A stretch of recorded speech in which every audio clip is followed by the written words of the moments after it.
శ్రీమాత్రే నమః. అందరికీ నమస్కారం అండి. అందరూ ఎలా ఉన్నారు? అందరూ కూడా దుర్గమ్మ దయవలన ఎప్పుడూ ఆనందంగా ఆరోగ్యంగా ఉండాలని, మీరు కోరిన కోరికలన్నింటినీ కూడా దుర్గమ్మ తీర్చేయాలని మీ తరపున నేను కూడా మనస్ఫూర్తిగా అమ్మవారిని కోరుకుంటూ, ముందుగా అమ్మవారి పాద పద్మాలకైతే ఒక్కసారి నమస్కరించుకుని వీడియోలకైతే వెళ్ళిపోదాం. ఇక ఈరోజు అమ్మవారు దుర్గమ్మ మాట నా నోటగా ఏం పలికించబోతున్నారు అంటే, బిడ్డ ఈరోజు దుర్గమ్మ కూడా ఉలిక్కి పడేటటువంటి భయపడేటటువంటి పంచశాపాలు, ఈ 5 శాపాలు నిన్ను నీ కుటుంబాన్ని వెంటాడుతున్నాయి బిడ్డ. తలుచుకుంటే నాకే కన్నీరు ఆగటం లేదు, గుండెల్లో గుబులుగా ఉంది, భయంగా ఉంది. ఈ పచ్చ నిజాన్ని ఇప్పుడే తెలుసుకో బిడ్డ.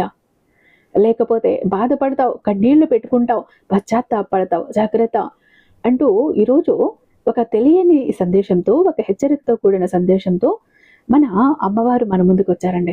అసలు దుర్గమ్మ మాటల వెనుకున్న అర్థం పరమార్థం తెలుసుకోవాలనుకుంటే వీడియోని ఎక్కడా స్కిప్ చేయకుండా, మిస్ చేయకుండా చివరి దాకా చూడండి. అప్పుడే దుర్గమ్మ మాటల వెనుకున్న అర్థం పరమార్థం మీకు తెలుస్తుంది, జాగ్రత్త పడగలుగుతారు కూడా. ఇక అమ్మవారి సందేశం విషయానికి వస్తే, బిడ్డ నీ జీవితంలో ఇప్పుడు ఇలా జరుగుతోంది కదా, ఒక్కసారి చూడు. ఎప్పుడైనా ఇలా జరిగిందా? ఎంత కష్టపడినా కూడా చేతిలో డబ్బు నిలవకపోవటం, వచ్చినట్లే వచ్చి అవకాశాలు చేజారిపోవటం, కారణం లేకుండానే ఇంట్లో భార్యాభర్తల మధ్య, అన్నాదమ్ముల మధ్య గొడవలు రావటం, ఎవరూ లేక ఒంటరిగా గదిలో కూర్చుని ఏడ్చిన రోజులు ఉన్నాయి కదా. ఆరోగ్యం, దానికోసం డాక్టర్లకు కూడా అంతు చిక్కని జబ్బులతో నువ్వు కానీ నీ కుటుంబ సభ్యులు కానీ ఎన్నిసార్లు బాధపడలేదు కదా. ఇది ఈ వీడియో నీకోసమే. ఎందుకంటే నీ జీవితాన్ని అనుక్షణం కూడా గమనిస్తూ ఉన్న నీ తల్లిగా, ఎన్నో ఏళ్లుగా కూడా నిన్ను చూస్తూ ఉన్న నీ తల్లిగా ఇవన్నీ నాకు తెలుసు. అవన్నీ ఎందుకు జరుగుతున్నాయో చెప్పాలని వచ్చాను. ఎన్నో ఏళ్లుగా ఇక్కడ మనుషుల కర్మలను, వారి జాతకాలను కష్టాల దగ్గర నుండి చూసిన ఒక తల్లిని నేను నీకు ఒక పచ్చి నిజం చెప్తాను బిడ్డ. నువ్వు పడుతున్న ఈ కష్టాలకు కారణం నీ చేతగానితనం కాదు, నీ దురదృష్టం అంతకంటే కూడా కాదు. నీకు తెలియకుండానే నిన్ను వెన్నాడుతున్న పంచశాపాలు బిడ్డ. అవును, నువ్వు విన్నది నిజమే. 5 భయంకరమైన శాపాలు. ఈ శాపాలు ఎంత భయంకరమైనవి అంటే బిడ్డ, సాక్షాత్తు సృష్టి స్థితి లయకారకులైన బ్రహ్మ విష్ణు మహేశ్వరులను కూడా ఈ శాపాలకు భయపడతారు. దేవుళ్ళకే తప్పని ఈ కర్మఫలం మనిషివైన నువ్వు ఎంతటి కష్టాలను నీకు ఇస్తుందో ఊహించు. ఈరోజు నేను ఆ పంచశాపాలు ఏంటి, అవి నీకు ఎందుకు తగిలాయి, నీ కుటుంబాన్ని ఎందుకు వెంటాడుతున్నాయి, ఒకవేళ ఉన్నాయా లేదా, ఉంటే ఎలా గుర్తించాలి, ఒకవేళ ఉంటే నీ జీవితాన్ని నాశనం చెయ్యకముందే వాటిని ఎలా తొలగించుకోవాలి అనే అద్భుతమైన అతి రహస్యమైన పరిహారం ఈరోజు నీ ముందు వివరించబోతున్నా. ఈ పచ్చని నిజాల్ని నీ ముందు నేను చెప్పబోతున్నా, బట్ట బయలు చేయబోతున్నా.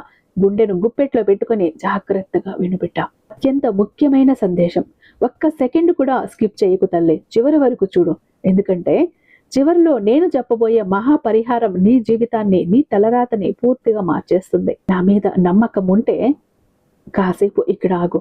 చేస్తున్న పనులన్నింటినీ కాసేపు పక్కన పెట్టి, వచ్చిన నష్టం ఏమీ కూడా లేదు. ఇది నీ జీవితానికి సంబంధించిన అతి ముఖ్యమైన రహస్యం. తెలుసుకుని తీరాల్సిందే. నీ కష్టాలన్నీ తీరిపోవాలి అని నువ్వు అనుకుంటే ఇక్కడ కాసేపు ఆగు. ఇక నీ మనసుని ప్రశాంతంగా ఉంచుకొని నేను చెప్పేది విను బిడ్డ, శ్రద్ధగా విను. అసలు శాపం అంటే ఏంటి? ఎవరైనా ఒకరు తీవ్రమైన మానసిక వేదన అనుభవిస్తూ కన్నీళ్లు పెట్టుకుంటూ గుండె లోతుల నుంచి పలికే ఆ వేదనే శాపం. ఇది ఒక అదృశ్య శక్తిలాగా మారుతుంది. ఇది గాలిలో కలిసిపోయి ఎవరైతే ఆ కష్టానికి కారణమో వారి చుట్టూ ఒక చీకటి వలయంలాగా అల్లుకుంటుంది. దీనినే ఆరా దెబ్బతినటం అంటారు. నీకు తెలుసా, పురాణాల్లో కూడా సాక్షాత్తు ఆ శ్రీరామచంద్రుడు కూడా వాలిని చాటుగా చంపినప్పుడు వాలి భార్య తార ఇచ్చిన శాపం వల్లనే కృష్ణావతారంలో ఒక బోయవాడి బాణం దెబ్బకు ప్రాణాలు విడిచాడు. శివుడు కూడా భృగు మహర్షి శాపం వల్లనే లింగ రూపంలో పూజలు అందుకుంటున్నాడు. దేవుళ్ళకే తప్పలేదు. ఇక నా తల్లి, నువ్వెంత బిడ్డ, ఇక నువ్వు ఎంతో తెలియకుండానే గత జన్మల్లోనో లేదా ఈ జన్మలో నీ ప్రమేయం లేకుండానే లేదా నీ పూర్వీకులు చేసిన తప్పుల వలనో ఈ పంచశాపాలు నిన్ను పట్టి పీడిస్తున్నాయి. ఈ పంచశాపాలు ఏంటో ఇప్పుడు ఒక్కొక్కటిగా వివరిస్తాను చూడు. నీ జీవితంలో జరుగుతున్న సంఘటనలతో వీటిని సరిపోల్చుకో. మొదటిది అత్యంత ప్రమాదకరమైనది పితృశాపం. దీన్నే పితృదోషం అని కూడా అంటారు. ఒక మనిషి చనిపోయిన తర్వాత వారికి సరైన కర్మలు చెయ్యకపోవటం, లేదా బ్రతుకున్నప్పుడు తల్లిదండ్రులని సరిగ్గా పట్టించుకోకుండా, వాళ్ళకి అన్నం పెట్టకుండా, వారి ఆరోగ్యం చూడకుండా, బాగోగులు చూడకుండా తీసుకువెళ్ళి వృద్ధాశ్రమంలో వదిలేసి కనీసం పట్టించుకోకుండా వారికి అన్నం కూడా పెట్టకుండా ఏడిపించటం వల్ల నీ పితృశాపం తగులుతుంది. ఇది ఇంకొక విషయం. నువ్వు ఇప్పుడు బాధపడుతున్నావు కదా, నా బిడ్డలు నన్ను సరిగ్గా చూడటం లేదు, పట్టించుకోవటం లేదు అని. ఇప్పుడు అర్థమయ్యిందా? నువ్వు నీ పెద్దవాళ్లకు ఏం చేశావో అదే నీకు మళ్ళీ తిరిగి వచ్చింది. ఇంతే, ఇంతకు మించి ఏమీ లేదు. అలా వాళ్ళని ఏడిపించటం వల్ల ఈ పితృశాపం తగులుతుంది. ఇది కేవలం నువ్వు చేస్తేనే కాదు, నీ తాత ముత్తాతలు చేసిన ఆ పాపం నీ దాకా వస్తుంది. ఈ లక్షణాలన్నీ కూడా నీకు పితృశాపం ఉందో లేదో ఎలా తెలుసుకోవాలి అని నువ్వు అడిగితే, ఒకవేళ ఈ శాపం ఉంటే నీ వంశం వృద్ధి చెందదు, ఇంట్లో సంతానం కలగకపోవటం, పదే పదే అబార్షన్లు, గర్భస్రావం అవ్వటం జరుగుతుంది తల్లి. పెళ్లి సంబంధాలు వస్తున్నట్లే వచ్చి ఆగిపోతాయి. సంపాదించిన డబ్బు ఎటు పోతుందో తెలియదు. అనారోగ్యాల పాలై హాస్పిటల్ చుట్టూ తిరగాల్సి వస్తుంది. ఇంట్లో ఎప్పుడూ కూడా ఏదో తెలియని ఒక ప్రతికూల శక్తి భయంగా అనిపిస్తుంది. అర్ధరాత్రి పూట ఉలిక్కిపడి లేవటం జరుగుతుంది. ఇక్కడ దీనికి పరిహారం ఏంటో తెలుసా? ఒకవేళ నీ ఇంట్లో ఇలా జరుగుతూ ఉంటే భయపడకు. దీనికి అద్భుతమైన పరిహారం నీ దుర్గమ్మ తల్లి నీకు ఇస్తోంది. ప్రతి అమావాస్య రోజున ఉదయాన్నే తలస్నానం చేసి కొద్దిగా నల్ల నువ్వులు నీళ్లు తీసుకొని దక్షిణ దశగా తిరిగి నీ పూర్వీకులను తలుచుకుంటూ ఆ నీటిని వదులు. అంతేకాకుండా ప్రతిరోజు నువ్వు తినే ముందు కొద్దిగా అన్నం తీసి కాకులకు పెట్టు. కాకులు పితృదేవతలకు ప్రతిరూపాలు. కనీసం నెలకోసారి ఏ బంధువులో లేని వృద్ధులకి కడుపు నిండా అన్నం పెట్టు. వారి కళ్ళల్లో ఆనందం చూస్తే చాలు నీ పితృశాపం మంచులా కరిగిపోతుంది. రెండవది, స్త్రీ శాపం లేదా మాతృశాపం. ఒక ఆడపిల్లను కానీ, ఒక భార్యను కానీ, తల్లిని కానీ మోసం చెయ్యటం, వారిని శారీరకంగా లేదా మానసికంగా హింసించటం, పెళ్లి చేసుకుంటానని నమ్మించి వదిలేయటం వల్ల ఈ శాపం తగులుతుంది బిడ్డ. లేదా ఒక్క ఆడదాని మీద నిష్కారణంగా నిందలు వేయటం, ఆమెను నగుబాట్లు చెయ్యటం, ఆమెను అవహేళన చేయటం, ఆమె గురించి చెడుగా మాట్లాడటం, దానివల్ల కూడా తగులుతుంది. ఆడదాని కన్నీరు ఇంటికి దరిద్రం అంటారు పెద్దలు. నీ పెద్దలు అనే ఉంటారు, వినే ఉంటావు కదా, వింటూ పెరిగావు కదా. ఇదే మూఢనమ్మకం కాదు బిడ్డ.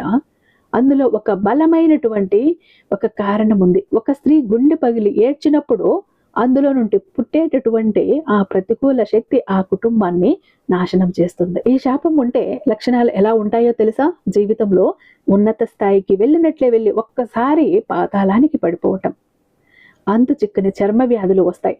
భార్యాభర్తల మధ్య ఎప్పుడు అనుమానాలు, కోర్టు కేసులు, విడాకుల వరకు వెళ్లే పరిస్థితులు, ఎంత అందం ఆస్తి ఉన్నా కూడా సమాజంలో అవమానాలు ఎదుర్కోవాల్సి వస్తుంది. ముఖ్యంగా ఈ వంశంలో పుట్టే ఆడపిల్లలు తీవ్రమైన కష్టాలు పడతారు. దానికి చేయాల్సినటువంటి పరిహారం ఏంటో తెలుసా? నా మాట విను. ఈ శాపం నుంచి నువ్వు బయటపడాలి అంటే ముందుగా నీ ఇంట్లోని స్త్రీలను గౌరవించటం నేర్చుకో. ఎవరైతే నీ వల్ల కన్నీళ్లు పెట్టుకున్నారో వారికి మనస్ఫూర్తిగా క్షమాపణలు చెప్పు. పరిహారంగా ప్రతి శుక్రవారం అమ్మవారికి గుడికి వెళ్ళి ఎర్రటి పూలతో పూజ చెయ్యించు. నీ దుర్గమ్మని తలుచుకో. నీ దుర్గమ్మ ముందు దీపారాధన చెయ్యి. నిమ్మకాయ మాలను సమర్పించు. కనీసం 5 ముత్తైదువులకైనా పసుపు, కుంకుమ, పువ్వులు, రవిక గుడ్డ దానంగా ఇవ్వు. నువ్వు ఆడవారిని గౌరవిస్తే సాక్షాత్తు నీ దుర్గమ్మను గౌరవించినట్టే. నువ్వు ఇవన్నీ కూడా పసుపు కుంకుమ అందరికీ ఇస్తే నీ దుర్గమ్మకు చెందుతాయి. అప్పుడు నీకున్న ఈ శాప దోషాలు కూడా పటాపంచులైపోతాయి బిడ్డ. ఏ ఇంట్లో కూడా ఈ శాపం నిలవదు.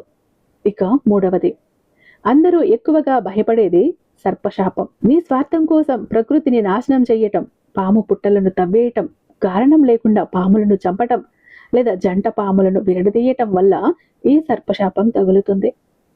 అయితే ఈ కాల సర్ప దోషం పోవాలి అంటే ఏం చెయ్యాలో తెలుసా? సర్పశాపం ఉంటే ఏం కళలు వస్తాయో తెలుసా? ఎలాంటి లక్షణాలు ఉంటాయో తెలుసా?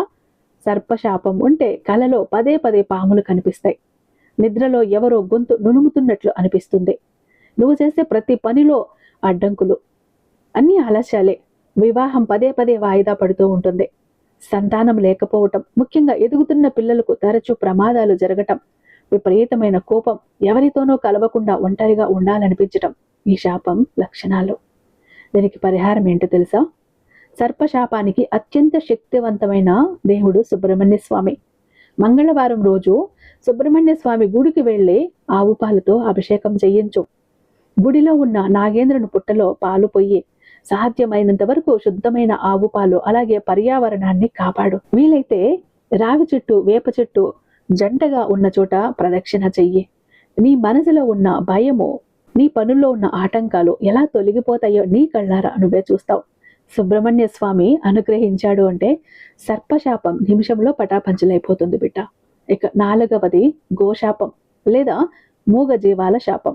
మనుషులకి మాటలు వస్తాయి, కష్టాన్ని చెప్పుకోగలరు, కానీ మూగ జీవాలు ఏడిస్తే ఆ పాపం ఉరుములేని పిడుగులా మారుతుంది. ఆవులను హింసించటం, పాలు పితకటానికి దూడలను తన్నటం, అలాగే రోడ్డు మీద ఉన్న కుక్కలను, పిల్లులని కారణం లేకుండా కొట్టడం వల్ల ఈ శాపం తగులుతుంది. ఆహారాన్ని వృధా చేసి చెత్తలో పడేయటం కూడా ప్రాణి శాపానికి దారితీస్తుంది. ఈ లక్షణాలు ఎలా ఉంటాయో తెలుసా? అప్పుల బాధలు విపరీతంగా పెరిగిపోతాయి. ఎంత సంపాదించినా ఆస్పత్రికే సరిపోదు బిడ్డ. ఇంట్లో ఎవరు ప్రశాంతంగా నిద్రపోలేరు. వ్యాపారంలో ఊహించిన నష్టాలు, రోడ్డు ప్రమాదాలు, యాక్సిడెంట్లు జరుగుతాయి. ఒక పని కూడా పూర్తవ్వదు. ఒక పని పూర్తవుతుంది అనుకున్న ఆ చివరి క్షణంలో అది ఆగిపోతుంది. దీనికి పరిహారం ఏంటో తెలుసా? ఈ శాపం పోవాలి అంటే ఇక్కడ ప్రేమను పంచాలి బిడ్డ. గోశాలకు వెళ్ళి నీ చేతులతో ఆవులకు పచ్చగడ్డి, బెల్లము, అరటిపండ్లు తినిపించు.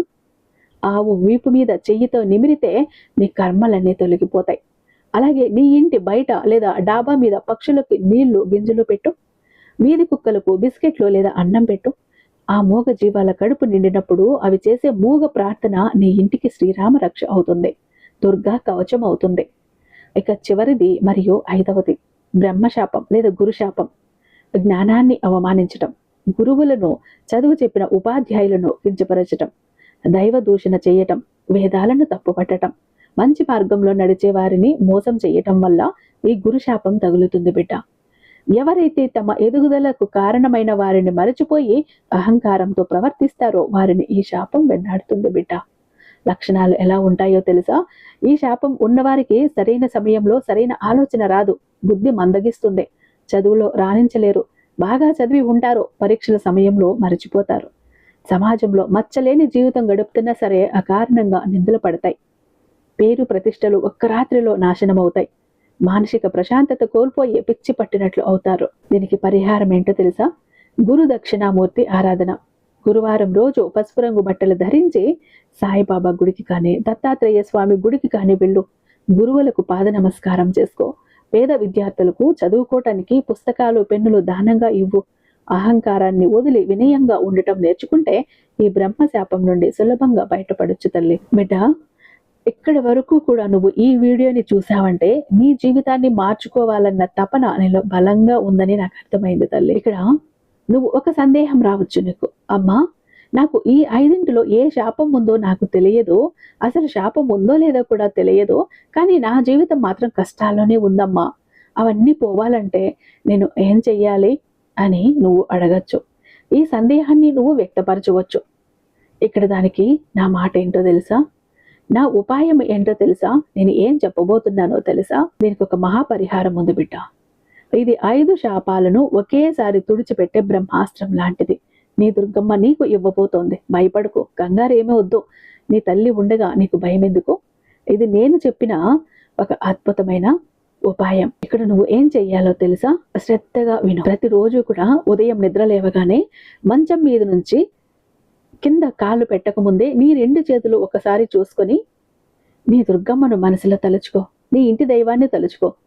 తెలిసి తెలియక నా వల్ల, నా పూర్వీకుల వల్ల ఏ ప్రాణికైనా, ఏ మనిషికైనా, ఏ వ్యక్తికైనా కష్టం కలిగి ఉంటే నన్ను క్షమించు తండ్రి, క్షమించు తల్లి అంటూ ప్రార్థించు. ఆ తర్వాత కనీసం వారానికి ఒకసారైనా ఒక అనాథాశ్రమానికి కానీ, రోడ్డు పక్కన ఆకలితో ఉన్నవారికి కానీ నీ చేతులతో కడుపు నిండా భోజనం పెట్టు. వారికి అన్నం పెడుతున్నప్పుడు వారి కళ్ళల్లోకి చూసి చిరునవ్వు నవ్వు. వారు భోజనం చేశాక వారి కడుపు నిండిన ఆనందంలో వారి హృదయం లోపల నుంచి కూడా ఒక దీవెన వస్తుంది చూడు తల్లి. ఆ దీవెనకున్న శక్తి ముందు బ్రహ్మదేవుడి శాపమైనా సరే పటాపంచలవ్వాల్సిందే. ఒక పేదవాడి ఆకలి తీర్చడం అనేది ఎన్నో జన్మల కర్మలను కాల్చేసే అగ్ని లాంటిది. నన్ను నమ్ము. చూడు, కళ్ళారా కూడా చూడు. కష్టాలు మనుషులకే కదా వస్తాయి, కానీ వాటిని చూసి భయపడి ఏడుస్తూ కూర్చోవటం కాదు బిడ్డ. ధైర్యంగా దైవ బలంతో, నీ దుర్గమ్మ ఆశీస్సులతో, ధర్మ బలంతో ఎదుర్కోవాలి. దుర్గమ్మ నీకు ఈ వీడియో రూపంలో ఒక పరిష్కారాన్ని చూపిస్తోంది. దీన్ని ఆచరించు. నీ జీవితంలో వారం రోజుల్లోనే నువ్వు మార్పును గమనిస్తావు బిడ్డ. నువ్వు మానసికంగా ఎంత బలంగా ఉంటే నీకున్న ప్రతికూల శక్తులు అంత దూరం పారిపోతాయి. నీకు ఈ విషయాలను నిజం అనిపిస్తే, ఈ మాటలు నీ గుండెకు హత్తుకుంటే ఇక్కడ ఒక పని చెయ్యి బిడ్డ. నీలాగే ఎన్నో కష్టాలతో, అప్పులతో, మానసిక వేదనతో బాధపడేవారు చాలా మంది బిడ్డలు ఉన్నారు. వాళ్లకు సరైన దారి చూపించే వాళ్ళు లేక బాధపడిపోతూ ఉన్నారు. ఈ వీడియోని, ఈ సందేశాన్ని అలాంటి నీ స్నేహితులందరికీ, నీ బంధువులందరితో పంచుకో. ఇది దుర్గమ్మ సందేశం అని చెప్పు. వారికి ఒక మంచి దారి చూపించిన దానివి నువ్వు అవుతావు. ఎందుకంటే అది కూడా ఒక పుణ్యకార్యంలో ఒక భాగమే అవుతుంది. అది కూడా నీ శాపాలను పోగొడుతుంది. కాబట్టి నీ దుర్గమ్మ ఆశీస్సులు నీ మీద ఎప్పుడూ కూడా ఉన్నాయి బిడ్డ. ఈ పంచశాపాలని నువ్వు తొలగించుకోవాలి అంటే ఇప్పుడు నేను చెప్పినవి పాటిస్తే చాలు.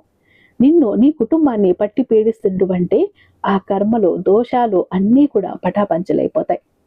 నీ దుర్గమ్మ ఆశీస్సులు నీ మీద ఎప్పుడూ కూడా ఉంటాయి అంటూ ఈరోజు దుర్గమ్మ మనకు ఏదో ఒక అద్భుతమైన సందేశంతో మన ముందుకు వచ్చారండి.